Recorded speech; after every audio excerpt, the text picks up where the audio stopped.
अलोले जिल्हा परिषद गटामध्ये पती पत्नीचा विजय झाला. आपण बघतो या ठिकाणी विनोद झगडे, विनय झगडे आणि देवरुखकर. विनोदजी काय सांगाल तुम्ही?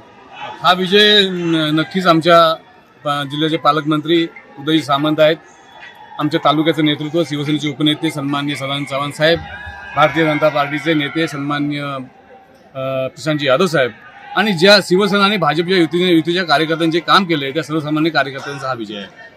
आपण दोघे या ठिकाणी आले आता जिल्हा परिषद पंचायत समितीमध्ये आपण दोघे काय सांगणार?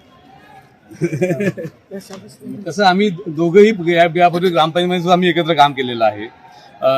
तिला 100% या ठिकाणी सरपंच पदावर काम केलं त्यामुळे अनुभव आहे. तर आम्ही चांगला आता आमची जबाबदारी ही दुपटीनं वाढलेली आहे, त्यामुळे आम्ही नक्कीच चांगल्या ताकदीनं या ठिकाणी काम करू आणि नक्कीच जनतेला न्याय देण्याचा प्रयत्न करू. सुप्रिया देवरुखकर आपण विजय झाला पंचायत समिती, काय सांगाल?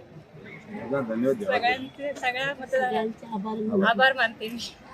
काठी की टक्करची वाढवते थोडी जिल्हा परिषदेसाठी वाटली मला, कारण की जिल्हा परिषदेमध्ये ज्या पद्धतीने पिंपरी गटामध्ये आम्हाला ताकद मिळायला पाहिजे तेवढ्या पद्धतीने मिळाली नाही, पण तरी पण मतदार चांगल्या पद्धतीने आमच्या बरोबर राहिला. हे होते या ठिकाणी पती पत्नी विजय झाले. त्याच्यामध्ये आपण पाहिलं या ठिकाणी विनोद झगडे, विनय झगडे आणि देवरुखकर या ठिकाणी विजय झाले. त्यामुळे शाळा शिक्षण निशा